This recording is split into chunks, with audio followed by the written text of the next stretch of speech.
Alright, time for another DraftPhysics.com, DebatePhysics.com also. Video presentation. So another Professor Dave video. And I skipped a couple that were boring. Just one was the common type of relativity, which really isn't a debatable subject, and something where he's just doing more of the same equations that you did the previous videos. So at least this one's on forces, and so I'm sure he'll make a horrible mess out of this. Okay, so the idea is, look, 350 years ago, Newton, Descartes, and Galileo, and then a few other people threw in their chimed in, and the idea was that this energy in the universe thing was conservative, that it just cycled through, and you could basically, the idea would be is you follow the energy. Now, I don't think any of them actually said those words, but that would be the idea. Energy going in always had to come out somewhere. Like there was no such thing as canceling energy that just disappeared. It always moved something, heated something, it always went somewhere. And it's always in this conserved amount. So the idea of it being thought of as a fluid, like mercury or something, and everything has a certain amount of the mercury, and the mercury is the motion, is perfectly reasonable. And there's a certain amount of it in the universe, and you can't create it and you can't destroy it. And so that's all that happens, is the energy just moves in cycles. Now, obviously, Einstein's theory blows all that up with his theory of gravity that takes no energy. There's no mechanism that requires energy to be fueled. There's no fuel going into the bent space. Nothing's fueling the bent space. Nothing's bending the bent space. Technically, there's no explanation of anything. And the truth is that the output is gigantic. All the big objects in space are hot. Certainly in degrees Kelvin, they're hot. And they're radiating a bunch of energy. Obviously, energy in, energy out. Okay. And so it's just so simple, and their physics is denying that simplicity. They're saying this idea of force, all right, being the stuff moving the speed of light, it is a quantity, and the fact is that things that are moving actually contain it. They actually have it inside of them pushing. The Earth has gravitational force, force moving the speed of light. Gravity moves the speed of light. It has that force pushing from all sides towards the center. It's pushing matter. So force can push matter by sticking to it. I mean, this is so obviously a perfectly sensible explanation for the function. And the fact that they're so ignorant and don't even explain why they say that's not possible, that somehow we have to have magical poofy sources of energy, where energy turns into matter, that kind of nonsense, or matter turns into bent space. That's the black hole theory. The merging black hole theory is that a gigantic percentage of the mass of the suns colliding, or the objects colliding, somehow dissipates as bent space, whatever that is. Anyway, lots of just silly notions of the reality, and it's surprising that even the dissidents out there, okay, who say, yes, relativity is wrong, they don't say it's wrong for the right reasons. Quite weird, frankly, that everybody's so attracted to these silly explanations that involve all kinds of complexity and swirly stuff and hyperboloids and all kinds of features, when it's really just as simple as the force going the speed of light is going very fast, very discrete, very small bits going very fast, and then the force can push very large hunks of matter, okay, and give the large mass momentum. But it's always just mv. Everything. It always works. And such. And these people are just they're just fabulists. which is frankly the same as religious kook, synonym. Fableist, religious kook, same thing.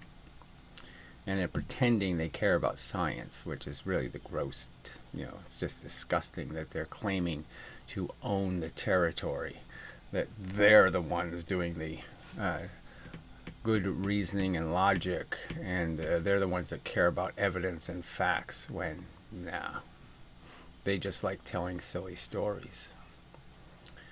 So, yeah, get on with it.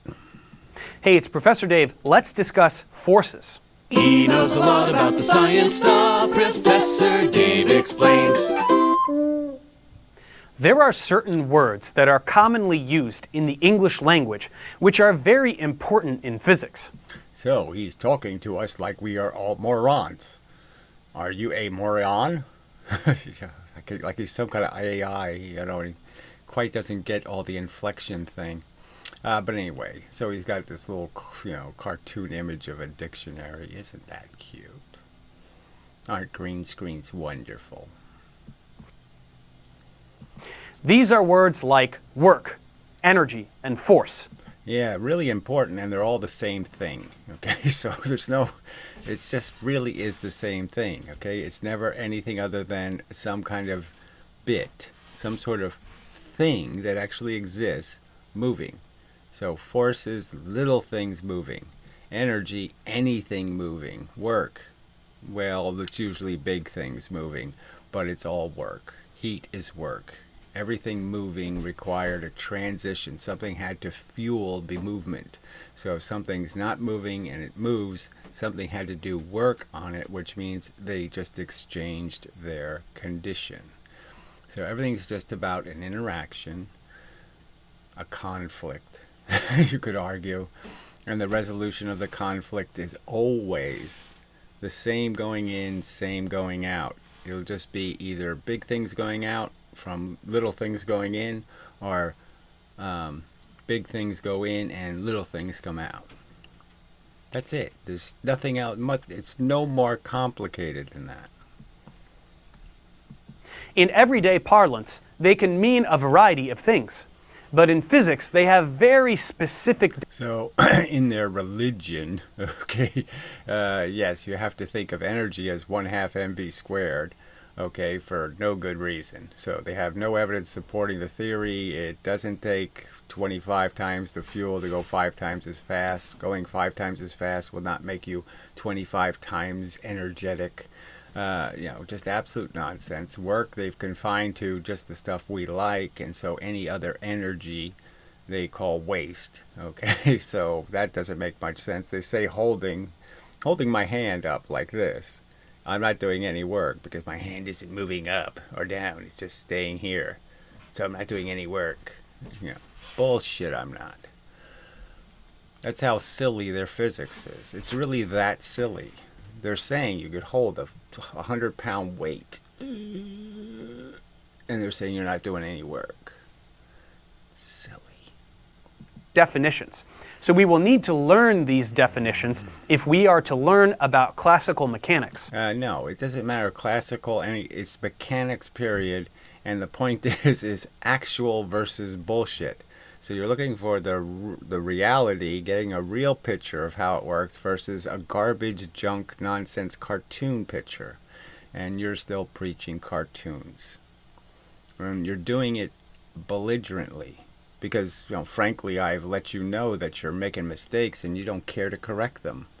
You don't care to admit that, yeah, it's right, I don't have any evidence. Yeah, we never dropped 4 pounds from 1 foot and 1 pound from 4 feet to see if that was the same energy or if it could do the same work. We never did the experiment. We've had 350 years to do it, but we never bothered. Because science isn't about proving and demonstrating and experiments. It's about just preaching the, Bible. We already went over kinematics, which is the branch of mechanics that studies the motion of objects without referring to forces. Which is ridiculous. So there's no kinematics, it's just nonsense. It's all mechanics, okay? And there's no dynamics and kinematics. There's no separation. It's all about what happens when things interact. and stuff will happen. And the simple rules are sort of outlined by Newton, not perfectly. I mean, equal and opposite reaction is kind of that's a little bit off. It's because the real description is there's just going to be an exchange. And so if I lose $10 in the exchange, you're going to gain the $10. It has to go somewhere. The $10 will be conserved. That's the point. So now it is time to learn about dynamics, which is the study of forces and their effect on motion. So obviously everything is involved a force. I mean, you can't have motion unless something gave it to you, and ultimately the originator of the force is the discrete stuff, the tiny stuff going the speed of light. Say something bangs into me. I just ask, well, why did it have velocity? And let's say I know I'm not the one with the real motion in space, okay? It has it. The point is we have a differential in our motions. That's why we're going to collide. And then we're going to exchange that differential. And the truth is the other object that I'm going to exchange with has a history in the universe, and I have a history in the universe. If something banged into me, then you just ask, well, how did the thing that banged into me get its motion relative to me? And the point is that ultimately everything gets its motion from force. So the discrete little stuff going the speed of light has to be absorbed by an object for it to gain motion. And that's a fact. It possesses the motion. The Earth right now possesses a ton of motion towards its center. And all of that motion is heat. And it's real. We will refer to a force as any interaction that, if unopposed, will alter the motion of an object. So whatever that means, unopposed. You can't oppose a force and cancel it, so it's still a force. It never stops being a force. So the simplest illustration of what their nonsense physics says is, maybe I'll draw this. I mean, because this will be the important, the experiment they don't do. Okay, they'll show you, they'll illustrate some cartoon of some event, but they never take the cartoon to the next step and show you the other side of the cartoon, so to speak. Doing it the other way, and which would demonstrate the fact that their theory is nonsense, and it doesn't work, and it's crap. All right, back. Can't find my black pen, so this one will have to do. All right. Oh, I didn't fix the damn focus thing. Shit. It's always something. Alright, that should be okay. We'll see what happens. Alright. So, you have a circumstance where, okay, let's do this person pushing on something. Okay. And, it's their argument that, say if I was pushing against another person. Alright, so let's do that one, because they do that one a lot. I mean, they put the people on skateboards and they do this little bullshit of, people pushing against each other. And let's say only one person is pushing, just to make it, so only this person is going to actively push on the other person's. The other person is going to stay stationary. And the idea would be is they're both on less frictionable surfaces and they both go in a direction. Now, the theory is that there's only so much energy the person's pushing with. All right, and there's only so much force, and it essentially is going to have to be split between the two of them. So whatever motion this one gets, it's going to be half of the energy has to go here, and half the energy is going to go over there. Now, they're going to argue, they'll state as it's being some kind of truth, which it is not. Boy, it's all kind of buggy. Well, too far. Alright, close enough. I should have drawn it over a little bit, but little details really. Anyway, so if the person uses the same force, let's just say this was a spring, so it's a constant amount of force you can apply. And so the same here, same spring. What's going to happen? Well, this object, they're going to say, is going to collect 2 times the energy. It's going to go in here, the force. Alright, magically, somehow. This big immovable object. And this one is still only going to get the 1/2. So it doesn't make any sense. What's really going to happen is this one's going to get all the energy, but it's going to just reflect off of this object that can't absorb it. The force won't go into it. It won't absorb it. Won't collect it. Won't stick to it. And so this thing doesn't move, and it just reflects the energy back. And the fact is, this thing will go back with a full velocity. The whole velocity will go this way. So this one's going to be going 100 miles an hour if this was going 50. That's the truth. And this is absolute nonsense. It doesn't get twice the energy. It doesn't go in and move this way and move that. We do a whole bunch. No, it doesn't do any of that stuff. The force just moves through it. The little bit of reflective energy. The object tells you pretty quickly, I can't spread this energy. You're giving me too much energy. I can't spread it. Okay? I mean, it's too little energy to move me, the whole object. The rest, all my electrons won't go that way. And just moving a few of them doesn't work. You can't just move a few of them over here. They either all move or they're going to bounce back. So you can push in on some electrons, but they're just going to push right back unless the whole atom moves, unless all the atoms move. So that's the simple principle here. But they make a mess out of this. Their physics says, all right, that these two events are going to be the same action in the universe. These two people will move the same. And they won't. Fact. You know. And certainly twice the energy is not going to go into the brick wall. It's not going to move. All right. I think that's enough of that. And such. So back to the video. I might as well leave that on the screen. Okay. A force can cause an object with mass to start moving, stop moving, move faster, slower, or in a different direction. Right, and motion is all relative to our motion, perceived motion, blah, blah, blah, blah, blah. But the fact is as Newton would argue, there is real motion, and that's just a fact. There's 3 dimensions of space, there's things in real positions, and the fact is you could create something that is not moving in the universe, that doesn't have any motion. And if we could find such a lighthouse, then we could tell who's really moving where. But you're just exchanging conditions. So anytime there's an interaction between 2 objects, they obviously have some component, one of them, okay, that caused the collision. And the fact is they have some conflict to resolve. And that's all that's going to happen. So it's going to be an exchange made. And depending on how severe the content is, how complete the contact is, that will decide what gets exchanged. A person can exert force by pushing or pulling. An object...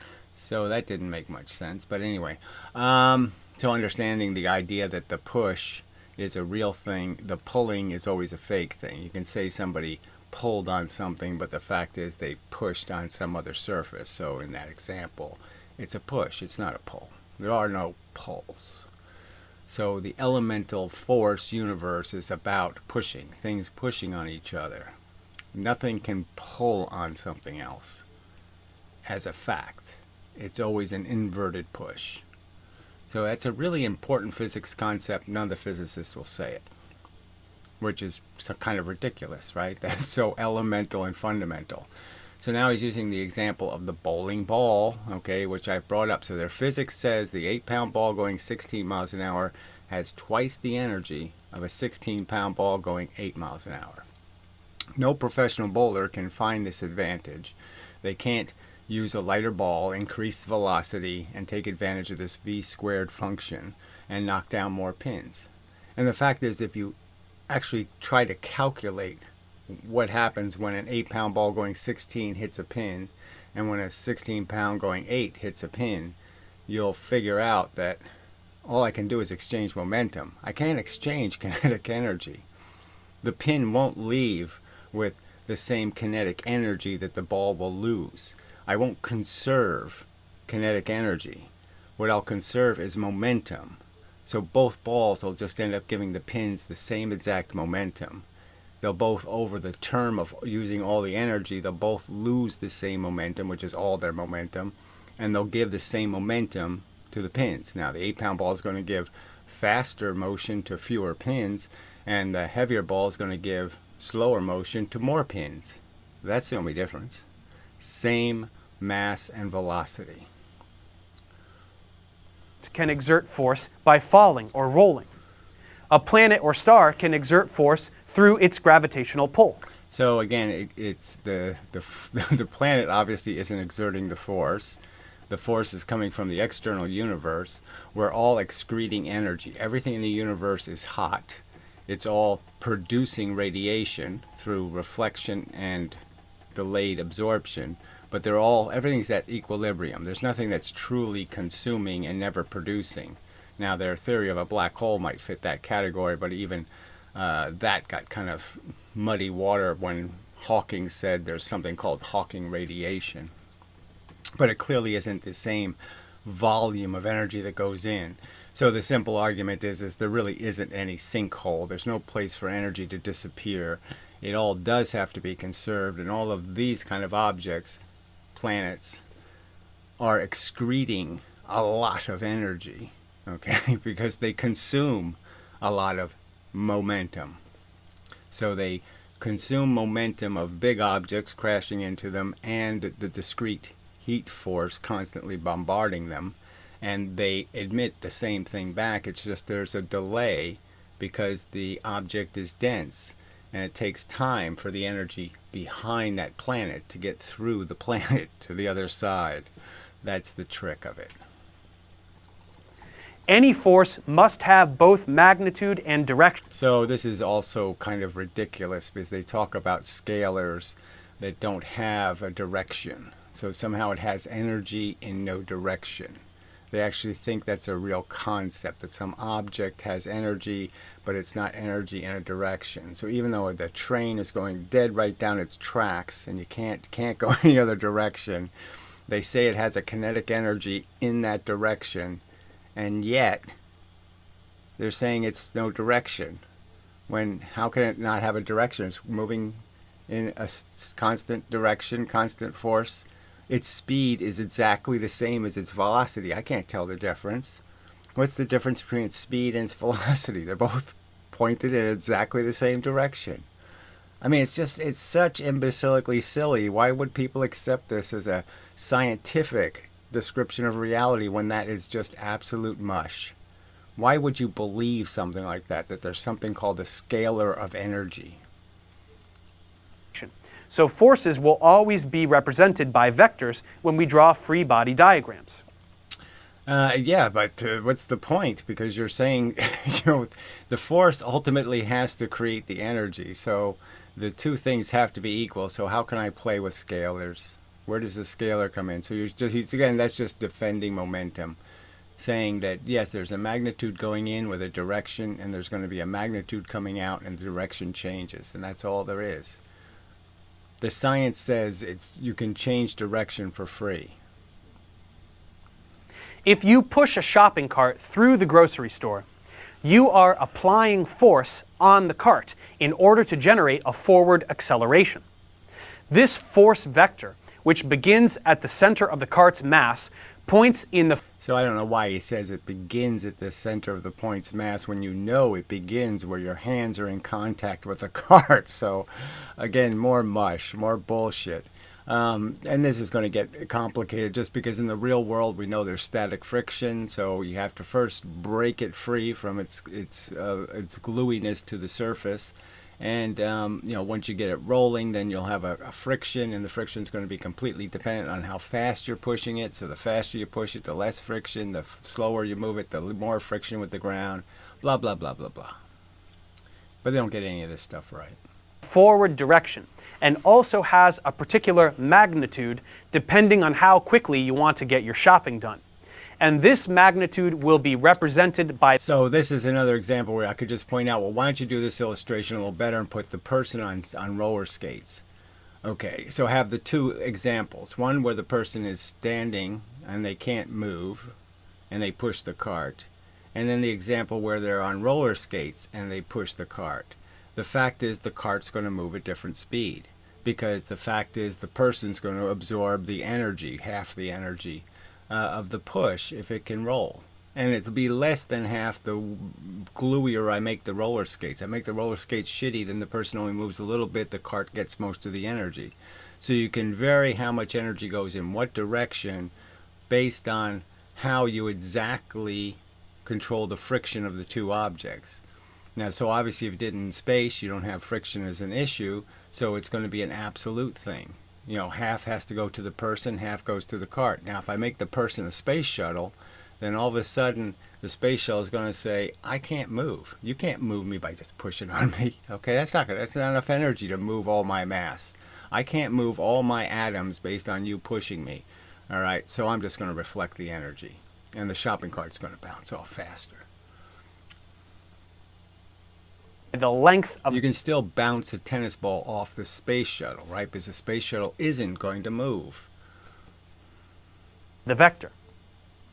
Some forces are called contact forces because... So again, they're all contact. It's all about interactions. We're just studying where you transition from one kind of motion, one object moving, to other objects or object moving.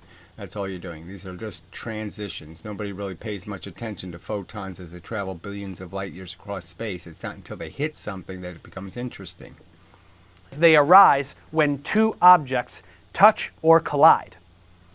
Pushing a cart forward is an example of a contact force. The same goes for when you throw or kick a ball, go bowling, and even when you... So obviously they're not all the same, and they're all got different factors of variables that are going to control how you transition, how you move the motion. And clearly you could just do it by understanding the thermodynamics and understanding, well, there's going to be heat in this case, it's going to move this way and that way, and then in another case, and you just follow the energy, follow where the motion goes, because it'll always be somewhere. sit on a chair, pushing down on it with the force of your weight. Some forces are called non-contact forces.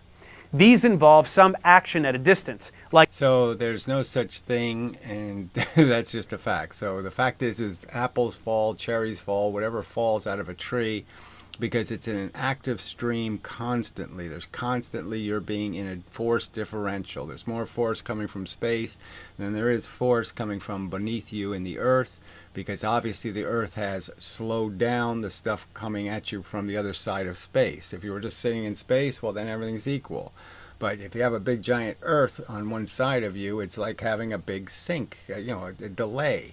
The energy is going to take more time to get to you because it has to bounce through all that matter and push all that matter to get to you. And the matter is going to move a lot slower than the speed of light.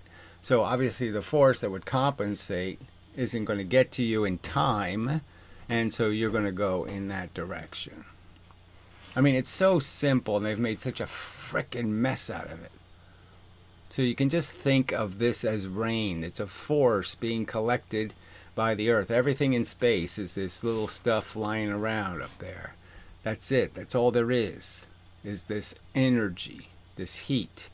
And it's constantly bombarding you. And no matter where you go, it's going to look like all the pieces that hit you, were almost designed to do so. It's a direct hit. They're all, but it doesn't matter where you go. You're going to get directly hit by force from all directions. That's the nature of the universe. like objects that fall to the earth because of its gravity. In classical physics, non-contact forces are sometimes called field forces. So again, it's just silly to call them non-contact. It's just as real, the contact, as raindrops hitting you. Yes, it's not as obviously big clumps of stuff, but I'm just saying it's obviously stuff. Heat is stuff. Radiation is stuff. Okay, gamma rays are stuff. Alpha rays are stuff. Beta rays are stuff. It's all stuff. And we're just talking about the stuff that's a billion times smaller than the other stuff. But it's still stuff moving. And it's going to be able to move something it hits. It's going to be able to stick to it. And if it sticks to it, the whole object has to move. Because they typically involve some kind of a field, like a gravitational field. So this is, look, it's just a bullshit illustration, a two-dimensional drawing of a three-dimensional force. that is completely deceptive, because obviously this thing, you have to rotate that thing in all directions because it's exactly the same bent geodesic no matter what angle you look at it from. It's just a terrible illustration, and I could just invert it and say that's what suns do, because all this does is create the inverse square law. All these curves are just the inverse square law. That's all it is. Photons coming out of the sun are doing exactly the same thing that gravity is doing in reverse. Exactly the same thing. It's straight line force. It's not curved space. I mean, it's so bad. Or electromagnetic field. So again, drawn wrong. Okay, these two objects are producing a straight line force, one of them all proton force, one of them all electron force. These fake field lines are just what a charge will do when it's calculating how much force it's getting from the blue side versus how much from the red side. So if it's attracted, that is, it's the opposite force, and it's going to get pushed into the red object because you use a little blue charge, you could understand that, yes, as it moves, this function is going to bend its path until it crashes into it, and vice versa. But the lines have nothing to do with the actual force. The lines of force that Maxwell drew, which were straight lines coming out of these objects, that's what's really calculating where these field lines are. The lines of force are the elemental function. The real electric field, electromagnetic field, is lines of radiation, just like the photons are raying out of the sun. There's force raying out of electrons and protons. So again, they just have it completely wrong. In fact, contact forces that describe macroscopic motion are just manifestations of field forces. There you go. So he's acknowledging the fact it's a manifestation. Well, how's it a manifestation? It obviously is an absorption versus a reflection. So the difference between you moving and you not moving is whether the force is reflected or whether the force stays with the object. So again, even when they get some little sentence right, like, well, field forces cause all motion because they're the things that have the motion, and it's only when the field force sticks, the Sisyphus pushes the boulder. Now we're using the Sisyphus, right? The Sisyphus could be free, eating lunch, you could be going on a date, doing something, then the bell rings, he has to go push the boulder. Well, now he's not free in the universe anymore, he's pushing a boulder. And that's what the force does. The force can be free, moving the speed of light, or it can be stuck to an electron and proton moving 1/10 the speed of light or 1/100th of the speed of light. Happening on the microscopic level. If you push an object, it moves because of the repulsion between the electrons in the atoms in your hand. Well, that's only the conduit. That's what allows the force that's in you to get to the force that's going to be in them. Is you have to use the electrons as the catalyst. They're the go-between. So it's like you going to a bank with Canadian money and then American money pops out the other side, but it's still a nickel in and a nickel out, so to speak. And you're just letting something else do the conversion. So the electrons do the conversion between the contact of the forces, but it's going to be the forces between the electrons in this object versus the forces in the electrons in this object. These are under higher pressure, these are under lower pressure in this direction, and so these are going to give those electrons that extra pressure in this direction. It's really that simple. And the electrons in the atoms in the object. So even though we will discuss many different types of forces, yes, the concept of what is force is all the same. The force is the stuff moving in the universe innately. There's stuff that's constantly moving, little bits of radiation, little things like photons, okay, and the whole range of photons. But the elemental stuff that makes a photon is still in the universe constantly. There's a ton of it in the universe in all kinds of configurations. That little stuff, those quanta of energy, as Einstein might say, they are the cause of all material motion. So matter, electrons and protons, have to be hit by that force in some differential, more of it going one way than the other way, if it's getting hit by equal amounts, you can understand it reflects. If there's an unequal amount, you can understand that, yeah, the portion that's unequal sticks and pushes it. And that's all there is. So the motion comes from the always moving forces, the little discrete tiny bits in the universe, the heat, okay, the infrared radiation, the cosmic background radiation, the radiation, if I can use that word. And you're merely saying, am I in a radiation differential? And that's all that matters. In this course. In actuality, there are only 4 fundamental ones. So now this is just the silly part, right? So they're not 4, there's only 1, okay? And the sense is that you could argue that charge, the fact that there is an electron character, the forces are the same in the sense that they all move the speed of light, okay? And they have the same mass, the same character. And the only difference is it's just like electrons and protons, they have opposite orientation. So there's a force out there that pushes electrons, and then there's a force, it sticks to electrons, and then there's a force that sticks to protons. So there's a red and blue, or however you want to differentiate it, and the electron and proton are red and blue, and they just have an inverse reaction to the force bits. So if a red hits a blue, it comes out blue. If a blue hits a red, it comes out red. And with that tiny distinction, and the rest just being reflections and absorptions, everything can be explained. And you can perfectly simulate charge, which I have done and already shown. So I'm not going to do it again in this video.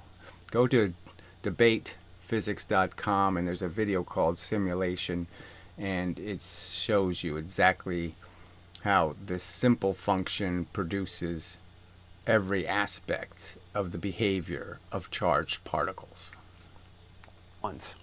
Those are the strong nuclear. So the strong nuclear force is just a big pile of crap. So again, it's so simple, it's so obvious. So I have 2 magnets, north-south, north-south. I can't move them together. They repel. How do I get them together? Okay. How do I get them close? Well, I just stick a north magnet over here, and the 2 souths will come right to it. So I can get 2 things that I can't get close together, very close together, by just putting the opposite pole. So obviously, if I want to get 2 protons close to each other inside of a nucleus, I just stick an electron between them. There, done. And I have a perfect circumstance for describing a nucleus, which is I have twice as many protons as electrons, which means that the nucleus is net positive. And I have a perfect explanation for why the valent, the electrons on the outside end up balancing that imbalance. And so it makes perfectly good sense that the whole atom has a pretty close relationship of having the same number of electrons and protons, the whole atom. But the nucleus has more protons. It works.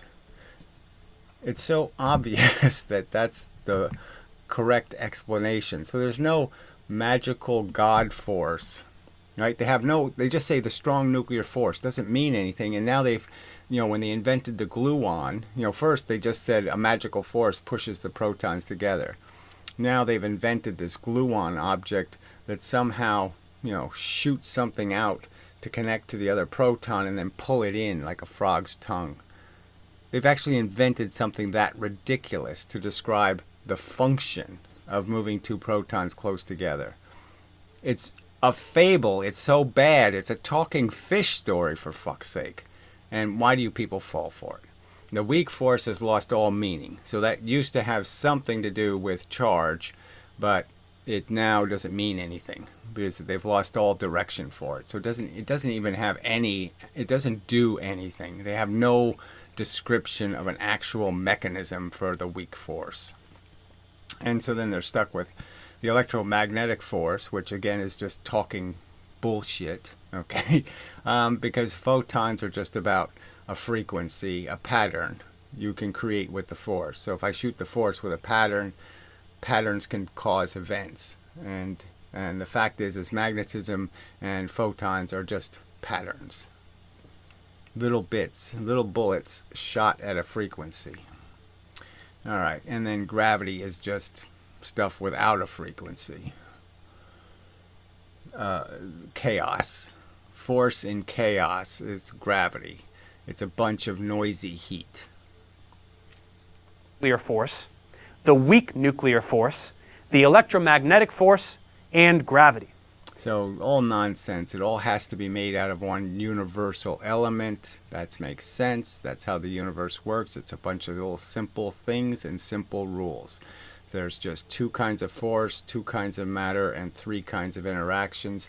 That's all you need to know. That will explain everything. All other forces are just some variation or application of one of these four, which Right. Well, it's silly though, because we know that calling the heat that's radiating electromagnetic force is sort of creating sort of a it's mushing the subject, because the fact is that heat doesn't have to have a profile we can see. It doesn't have to have a frequency. There can be a photon. You break a photon with a polarizing film. The photon is actually still there.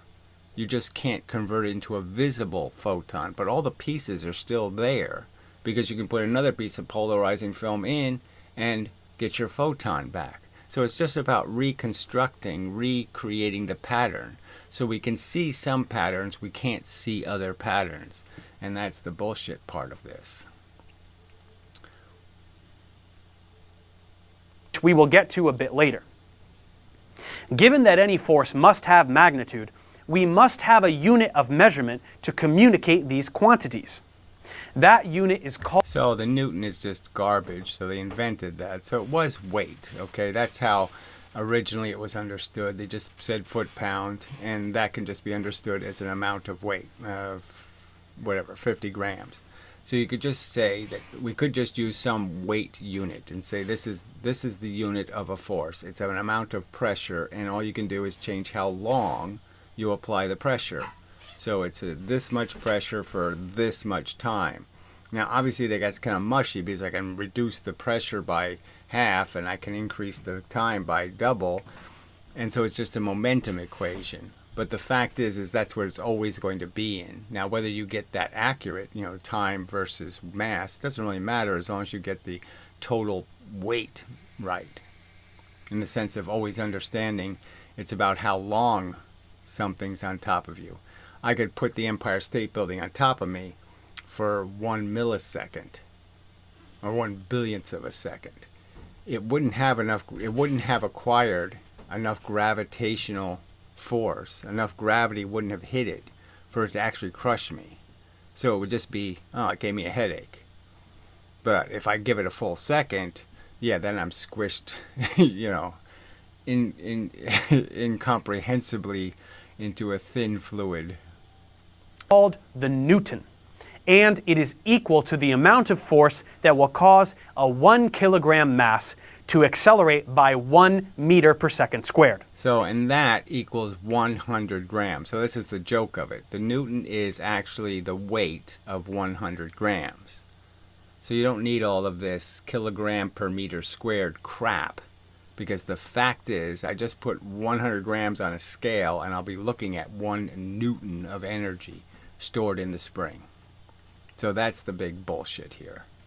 Is that they already know the unit is much simpler than this pushing a kilogram on, I don't even know, it can't be a surface. Yeah, but anyway. Since these are all SI units, the Newton is... So SI meaning contrived for the purpose of us doing convoluted math. They're not contrived to make it understood. So again, the Newton is actually 100 grams, the weight of 100 grams. Why would you do it kilogram times meters per second squared? Why would you do that when it's just the weight of 100 grams? You can just increase the weight. Weight is momentum. So you're basically just saying 100 grams of weight is 100 momentum, you could just say, and make it all very simple. That let's just measure momentum in terms of the mass component, okay, having reality because it's moving. because that's the only time you have any weight, is when you're moving. You have to move. You have to go 1 mile an hour to hit a spring with your weight.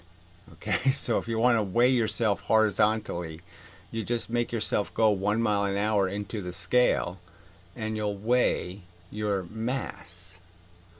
So it could be so simple, and they made an absolute mess out of it with this stupid squared seconds again. Just absolute nonsense. It's absolute. 100 grams does not have a squared second in it. It's just nonsense. Is the SI unit of force. The Newton is named after Sir Isaac Newton, who put forth the first extensive study of forces in the 17th century. Right, and so it's almost an insult to him to have a formula that's more complicated than his statement about how forces worked. So he clearly understood them as weights. Pressure. The pressure, the weight, that's the force. So he understood momentum as just being a way of describing weight. His studies are summarized in the Principia. And you could have weight in any direction. You could obviously weigh something. If a force pushes you sideways, you are now weighing something. You have momentum sideways. And that's all that gravity did. It creates momentum. It gives you that, once you hit the surface, it's giving you 1 mile an hour of velocity constantly. There's a 1 mile an hour differential between the ground pushing up and you pushing down, and that you see in the spring. The spring is measuring that momentum of your mass going 1 mile an hour. Where he describes the laws of motion that deal with force and mass. So who's this video for? Hard to say, right? So some of these videos seem to be made for like 10-year-olds, and then he'll get into videos where he's talking these abstractions, and you'd have to be at least in high school. These laws changed the world and are considered among the most important accomplishments in the history of science. So you deny those laws. So let's just understand, they don't believe in the third law. Newton's third law is a momentum law, clearly and explicitly. Guns don't create equal and opposite reactions of kinetic energy, clearly. Their kinetic energy theory. If kinetic energy is real, there's about 1 billion examples of kinetic energy experiments where Newton's laws are thrown in the garbage. So this is just such bullshit. So let's learn. It doesn't work for rockets. It doesn't work for landing on the moon. It does. None of Newton's equations or understanding can be applied based on 1/2 mv squared kinetic energy. It doesn't fit into any of Newton's physics. So why are you bringing it up when you don't believe that's the elemental function? You think this stupid 1/2 mv squared is conserved. You think this 1/2 mv squared does work. You idiot. And you're an idiot because it's just so obvious. There's zero evidence. There's zero evidence that it ever takes 25 times the fuel to make something go 5 times faster. Zero evidence. About them next. Thanks for watching, guys. Subscribe to my channel for more tutorials. Support me on Patreon so I can keep making content. And as always, feel free to email me, ProfessorDaveExplains@gmail.com. Yeah, whatever. Get what you deserve, you scummy, lying, hypocritical, duplicitous pile of garbage. You bad example of intelligent human. Your neurons are wasted by your arrogant, pontificating, pompous, pious, egotistical, self-serving, bullshit ideology. You frickin' religious kook. Stick your 1/2 mv squared Mohammed up your butt. Fool, dupe, moron, belligerently. And again, it's all belligerent. Because he does know I exist, he does know I've made these arguments, and he has run the fuck away from them. Because he's a Weasley coward on top of it all. He doesn't give a shit about the truth.